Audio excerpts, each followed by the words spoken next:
భగభగమనే ఎండలతో అల్లాడుతున్న జనాలకు ఉపశమనం లభించింది. నిన్న కురిసిన వర్షానికి వాతావరణం ఒక్కసారిగా చల్లబడింది. ఒకంతలో బీభత్సం సృష్టించింది. ఈ అకాల వర్షానికి నగరం మొత్తం అతలాకుతలమైపోయింది.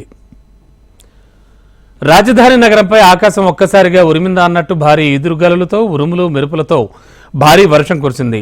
సాయంత్రం ఒక్కసారిగా కుండపోతగా వాన కురవడంతో రహదారులన్నీ ట్రాఫిక్తో స్తంభించిపోయాయి. భారీ ఈదురుగాలులతో చెట్ల కొమ్మలు విరిగిపడ్డాయి. అనేక ప్రాంతాల్లో గంటల తరబడి విద్యుత్కు అంతరాయం ఏర్పడింది. పెద్ద ఎత్తున ఫీడర్లు ట్రిప్ కావడంతో సరఫరా పునరుద్ధరణ చాలా ఆలస్యమైంది.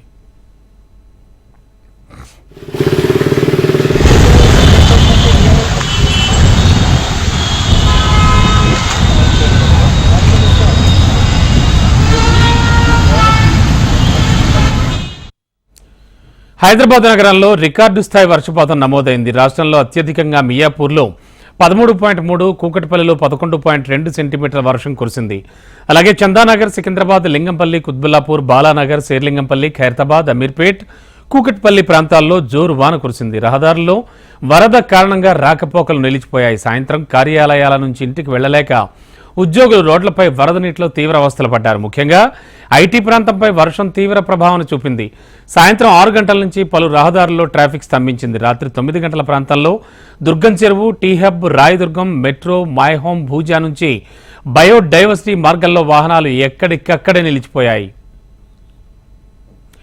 భారీ వర్షాలతో నగరం అంతా జలమయం కాగా బహదూర్పుర ఎక్స్ రోడ్ సమీపంలో విద్యుత్ స్తంభాన్ని తాకడంతో ఓ వ్యక్తి కరెంట్ షాక్తో మృతి చెందాడు. ఈ ఘటనకు సంబంధించిన దృశ్యాలు సీసీటీవీ కెమెరాలో రికార్డ్ అయ్యాయి. వర్షం పడినప్పుడు కరెంటు స్తంభాలకు, వైర్లకు దూరంగా ఉండాలని అధికారులు సూచిస్తున్నారు. అయితే వర్ష ప్రభావిత ప్రాంతాల్లో జీహెచ్ఎంసీ కమిషనర్ రొనాల్డ్ రాస్ పర్యటించారు. గచ్చిబౌలి, బయోడైవర్సిటీ ప్రాంతాల్లో పరిస్థితిపై ఆయన ఆరా తీశారు. నేల కొరిగిన కరెంటు స్తంభాలను వెంటనే క్లియర్ చేయాలంటూ అధికారులకు ఆదేశాలిచ్చారు. నిన్న కురిసిన వర్ష బీభత్సానికి సంబంధించి అలాగే లేటెస్ట్ ఎలా ఉంది ఇప్పుడు పరిస్థితి, మరింత అదనపు సమాచారం అందించడానికి మా క్రైమ్ కరస్పాండెంట్ అమర్ సిద్ధంగా ఉన్నారు. అమర్, ఏమిటి పరిస్థితి? నిన్నటి వర్షానికి జనం కోలుకుంటున్నారా? రోడ్లవి ఎలా ఉన్నాయి? అలాగే రహదారులపై నిలిచిన నీళ్లు అలాగే ఉన్నాయా? అధికారులు ఏమైనా క్లియర్ చేయించే ప్రయత్నం చేస్తూ ఉన్నారా?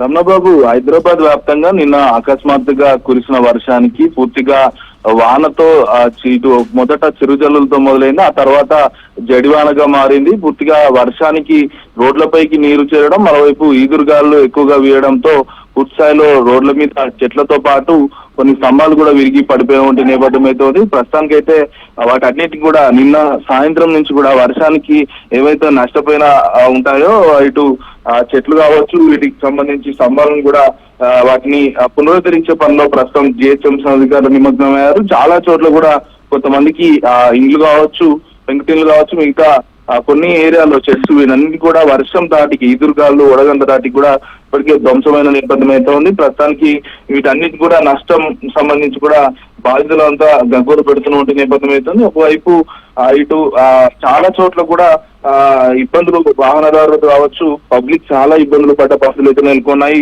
రోడ్ల మీద చెట్లు అలా వాలడంతో వాహనదారులు ఎటు వెళ్ళలేక అక్కడనే ఆగిపోయిన పరిస్థితి నెలకొంది. దాదాపు నిన్న సాయంత్రం ఏదైతే వర్షం మొదలైనప్పటి నుంచి కూడా కొన్ని చోట్ల కరెంటు కూడా బంద్ అయిన నేపథ్యం ఉంది. కరెంటు పునరుద్ధరణ కోసం దాదాపు 5-6 గంటల తర్వాత కూడా పునరుద్ధరణ అయిన నేపథ్యం అయితే ఇటు జిహెచ్ఎంసీ అధికారులు కావచ్చు, డిఆర్ఎఫ్ సిబ్బంది ఇటు నిరంతరం శ్రమించి కూడా సహాయక చర్యలు కూడా పునరుద్ధరించాలని చెప్పుకోవచ్చు. ప్రస్తుతానికైతే హైదరాబాద్ లోని చాలా చోట్ల కూడా ఇప్పటికే వర్షం దాటికి రోడ్లపైన నీళ్లు ఇంకా అలాగే ఉన్నటువంటి నేపథ్యం ఉంది. లాగింగ్ అయిన వంటి ప్రాంతాలను కూడా ఇప్పటికే డిఆర్ఎఫ్ సిబ్బంది కావచ్చు, జిహెచ్ఎంసీ సిబ్బంది ప్రస్తుతానికైతే సహాయక చర్య అయితే ఇంకా కొనసాగుతున్నాయి. బేగంపేట ఓల్డ్ కస్టమ్ సంబంధించి కూడా బస్తీ సంబంధించిన నాలాలో 2 యువకుల మృతదేహాలు కూడా లభ్యమయ్యాయి. దీనికి సంబంధించి బేగంపేట పోలీసులు కూడా ఘటనా స్థలానికి చేరుకున్నారు. పోలీసులు కేసు నమోదు చేసుకుని కూడా డిఆర్ఎఫ్ టీం సిబ్బందితో పాటు క్లూస్ టీం అక్కడికి చేరుకుంది. మృతదేహాలను కూడా ప్రస్తుతానికైతే గాంధీ ఆసుపత్రి మాస్టర్కి తరలించారు.